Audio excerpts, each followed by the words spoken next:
Alors, dans l'Évangile d'aujourd'hui, cette parabole de Jésus, il nous parle donc de l'image de la vigne.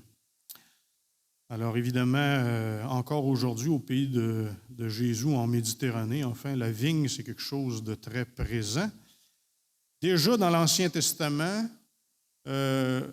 entre autres chez le prophète Isaïe, on parlait de la vigne comme représentant le peuple du Seigneur, le peuple de Dieu. On voit cette image. OK. Je me demandais pourquoi vous aviez l'air de ne pas m'entendre, là. Alors, cette image donc de la vigne qui revient aussi dans les psaumes assez régulièrement. Le Seigneur qui dit, bien, Israël, toi tu es ma vigne et je viens pour te travailler. Et le maître du domaine dans cette parabole, évidemment, qui représente Dieu le Père, qui est un maître bien particulier. Les gens, à l'époque, ont dû comprendre assez vite que ce n'était pas comme un maître ordinaire auquel ils étaient habitués. En fait, aujourd'hui encore, cette façon de faire existe dans certains pays. Alors, il y a des gens qui sont des journaliers, qui n'ont pas de boulot. Ils vont se placer sur la place du marché et puis ils attendent que des gens viennent les embaucher, leur offrir du travail, seulement que pour la journée. Et donc, ce maître-là, lui, il est particulier parce qu'il revient non seulement le matin, mais il va venir à différentes heures de la journée pour offrir du travail.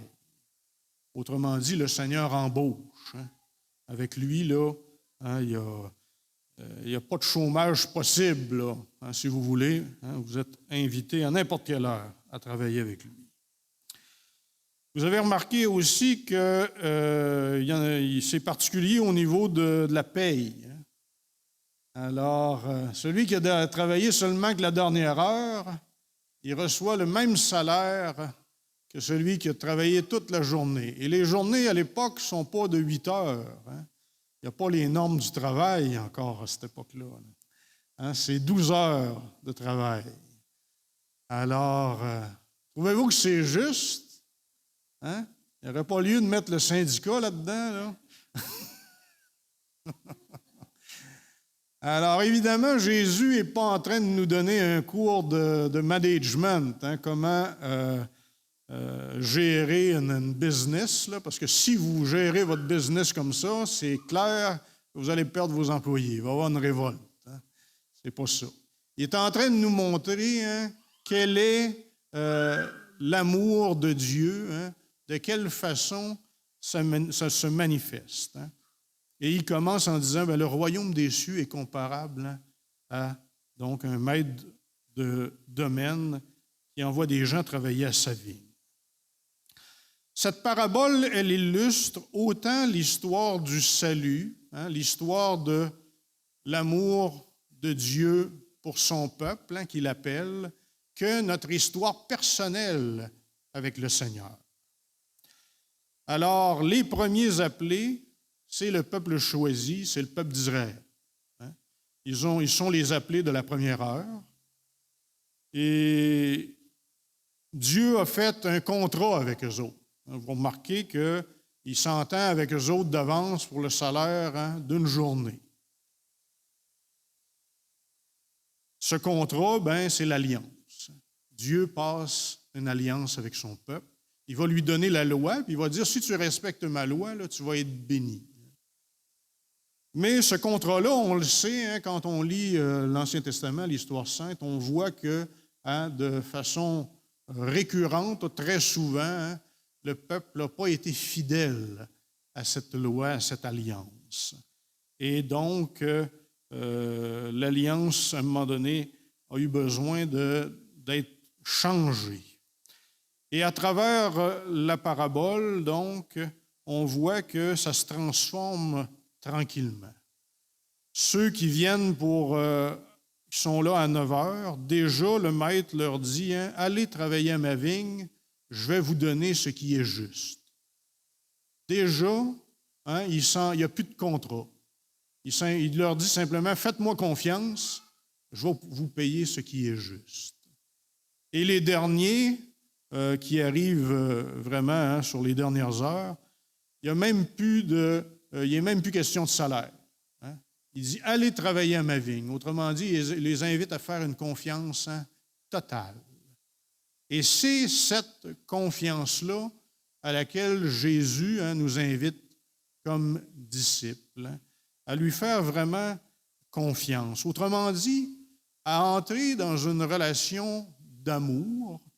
Et l'amour, c'est gratuit. Dieu nous aime gratuitement et il nous invite à entrer aussi, nous autres aussi, dans la gratuité de l'amour.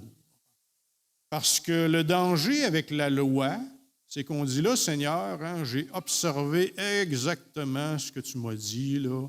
Je suis allé à la messe à tous les dimanches, même ça la semaine. J'en ai fait même plus que ce que tu demandais. À cette heure, amène la paye. C'est pas comme ça que ça marche avec le Seigneur. D'autant plus que la loi, ça pourrait être facile de dire, j'ai exécuté ta loi, mais à l'extérieur. Et c'est ça que Jésus va reprocher aux pharisiens. Il va dire, oui, vous avez l'air beau à l'extérieur, vous avez l'air de pratiquer la loi, mais à l'intérieur, vous n'y êtes pas pantoute, là. À l'intérieur, vous ne pratiquez pas l'essentiel. Vous oubliez l'amour de Dieu et du prochain, puis vous vous enfargez là, dans des bagatelles. Alors, le Seigneur nous invite à quitter cette vieille mentalité, là, la loi pour la loi, là, et à entrer dans cet amour gratuit du Seigneur qui aime sans compter. Et d'autant plus que, évidemment, on ne mérite rien. Il y a saint Paul qui, dans une de ses lettres, dit « Nous sommes tous pécheurs, nous sommes tous privés de la gloire de Dieu. » Autrement dit, parce qu'on est pécheurs, là, on ne mérite pas personne le ciel. Je sais que par les temps anciens, ça a été dit beaucoup, ça. Il faut mériter, il faut gagner son ciel. C'est une hérésie. On ne peut pas gagner son ciel. On ne peut pas le mériter. Bon, évidemment, je ne vous invite pas à être du mauvais monde, là. C'est pas ça que je dis. On est invité donc à entrer dans la gratuité de l'amour. Mais celui qui nous a véritablement mérité d'entrer dans le royaume, c'est Jésus. Sans lui, sans son amour à lui, ce n'était pas possible. Ce n'est pas nous autres qui aurions pu, par nos forces, par nos mérites, ouvrir la porte du ciel. C'est lui qui en a la clé, là. Et il nous a donc fait cette ouverture-là. Et il nous invite donc à entrer dans ce don gratuit de sa grâce. Et savoir que nous ne méritons pas son amour, mais que, évidemment, dans sa bonté, dans sa miséricorde, il est prêt à nous en faire part sans cesse. Un bon exemple qu'on a d'ouvrier de la dernière heure, et je pourrais même dire de la dernière minute, là, c'est le bon larron, dans l'Évangile de Saint-Luc. Le bon larron qui dit lui-même sur la croix, là, il dit à l'autre qui a été crucifié en même temps que lui, là, nous autres, on a ce qu'on mérite. On a fait le mal, puis on a été condamnés pour ça. Mais évidemment, Jésus, lui, il n'avait rien fait pour être là. Et se tournant vers Jésus, il va dire, « Seigneur, souviens-toi de moi quand tu vas entrer dans ton royaume. » Et on se rappelle la parole de Jésus, « Aujourd'hui même, tu seras avec moi dans mon royaume. » Qu'est-ce que le bon larron a fait pour mériter le ciel? Pas grand-chose. Il a cru, il a fait confiance. C'est le principal. Et c'est ça que le Seigneur nous invite à faire, nous autres aussi, à lui faire confiance. Alors, à ne pas exiger quelque chose de lui, mais à lui faire confiance.